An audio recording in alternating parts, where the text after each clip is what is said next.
আপনি যদি কানাডায় নিউকামার হয়ে থাকেন এবং ক্রেডিট কার্ড ইউজ করার চিন্তা করেন, তাহলে এই ভিডিওটা আপনার জন্য। হ্যালো, আমি মোহাম্মদ কায়সুর রহমান। আমি একজন regulated Canadian immigration consultant RCIC.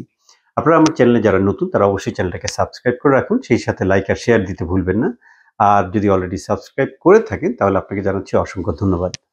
Anyways, আমি চলে আসছি আজকের মূল পর্বে। সেটা হচ্ছে যে আপনি যখন ক্রেডিট কার্ডের কথা চিন্তা করবেন কানাডায় এসে, ক্রেডিট কার্ড ইউজ করবেন, কখন করবেন, কিভাবে করবেন, সেই ব্যাপারটা নিয়ে আসলে আলোচনা করব। মানি ম্যাটার্স, সো আপনাকে অবশ্যই মানি ম্যানেজমেন্টের ব্যাপারে খুব সতর্ক থাকতে হবে। ফর এক্সাম্পল, আপনি যেখানে সেখানে ক্রেডিট কার্ড বা যাকে তাকে দিয়ে বেড়াবেন না, এবং আপনার যেই পাসওয়ার্ড আছে সেটাও শেয়ার করবেন না যেখানে সেখানে। প্রথমত আসি যে ক্রেডিট কার্ডটা কিভাবে আপনি পেতে পারেন। ক্রেডিট কার্ডে আপনি যখন নিউ কামার হবেন, আপনি যেহেতু কোনো ক্রেডিট হিস্ট্রি নাই কানাডায়, সেক্ষেত্রে কিন্তু ব্যাংক আপনাকে ক্রেডিট কার্ড না দেওয়ার সম্ভাবনা বেশি থাকবে। সো যদি আপনি নিউ কামার হন, ফর এক্সাম্পল আপনি একজন স্টুডেন্ট বা আপনি এখানে ওপেন ওয়ার্ক পারমিটে আছেন, সেক্ষেত্রে কিন্তু আপনি চাইলেই ব্যাংক অ্যাকাউন্ট ওপেন করতে পারছেন। আর ব্যাংক অ্যাকাউন্ট ওপেন করার সাথে সাথে আপনি কিন্তু যে ব্যাংকিং অফিসার আছে তাকে জিজ্ঞাসা করবেন যে আমি কি একটা ক্রেডিট কার্ড পেতে পারি কিনা।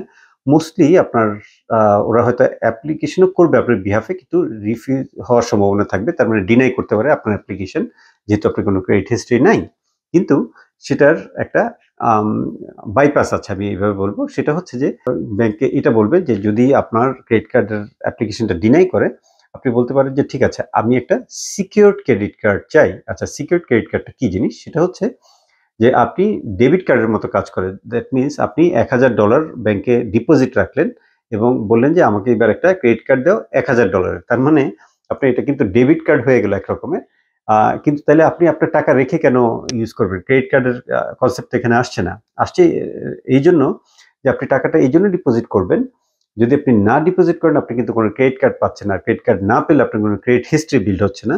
অন দ্য আদার হ্যান্ড, আপনি যদি ক্রেডিট কার্ড টাকা দিয়ে নেন, সেক্ষেত্রে কিন্তু আপনার অল্প হলেও ক্রেডিট হিস্ট্রিটা আপনার বিল্ড হচ্ছে, এবং একটা সময়ের পরে কিন্তু আপনার একটা সুন্দর ক্রেডিট কার্ডের হিস্ট্রি যখন বিল্ড হবে, তখন দেখবেন যে ব্যাংক আপনাকে ফোন করে বলছে যে তোমার সিকিউরড ক্রেডিট কার্ডের দরকার নেই, তুমি এখন ইনসিকিউরড ক্রেডিট কার্ড নিতে পারো।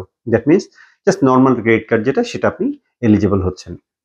পরের হিসাবে আসেন যে আপনি এরপরে কি করবেন, ক্রেডিট কার্ড কিভাবে ইউজ করবেন, সেটা হচ্ছে মোস্ট ইম্পর্টেন্ট। আপনি দেখবেন যে ব্যাংক যখন আপনাকে ফোন করবে, তারা খুব খুশি হয়ে আপনাকে বলবে যে কনগ্রাচুলেশনস, তোমাকে 2000, 3000 বা $5000 ক্রেডিট লিমিট দেওয়া হলো। এখন আপনি যেহেতু নিউ কামার, আপনার দেখতে হবে যে আপনার ইনকাম কত এবং ঠিক কি পরিমাণ টাকা আপনি স্পেন্ড করতে পারছেন। আপনি এর বাইরে চাইলে স্পেন্ড করতে পারেন ক্রেডিট কার্ড দিয়ে, কিন্তু অসুবিধা যেটা হয় যে আপনার ক্রেডিট হিস্ট্রিটা কিন্তু একসময় আস্তে করে খারাপ হতে থাকবে। তাহলে আপনার যেই ইস্যুটা খুব বেশি নজরে আনতে হবে, সেটা হচ্ছে আপনার আয় এবং ব্যয়ের অবশ্যই একটা ব্যালেন্স করে আপনাকে ক্রেডিট কার্ড খরচ করতে হবে। আর আরেকটা জিনিস মনে রাখবেন, অনেক সময় হয়তো খুব প্রয়োজন হয় যে আপনি কোনো কারণে ক্যাশ উঠালেন ক্রেডিট কার্ডের এগেনস্টে, সেটা কিন্তু interest rate is very high. আপনি কিন্তু সেটা অবশ্যই ব্যাংক থেকে বা যে ইনস্টিটিউট থেকে নিচ্ছেন আপনি ক্রেডিট কার্ড, সেটা থেকে অবশ্যই জেনে নেবেন। আর অন্য আরেকটা ইস্যু হচ্ছে যে ক্রেডিট কার্ড ধরুন আপনি আপনার কোনো আত্মীয়-স্বজনের সাথে শেয়ার করলেন, সে হয়তো প্রথম কয়েকদিন এটা ইউজ করলো না, কিন্তু একটা সময়ের পরে ঠিকই এটা ইউজ করতে থাকলো এবং সেই লায়াবিলিটি কিন্তু আপনার কাঁধে এসে পড়লো। ক্রেডিট কার্ড ফ্রড হয় কিন্তু খুব বেশি রকমের কানাডায়, বা ইউএসএ তেও ফ্রড হয়।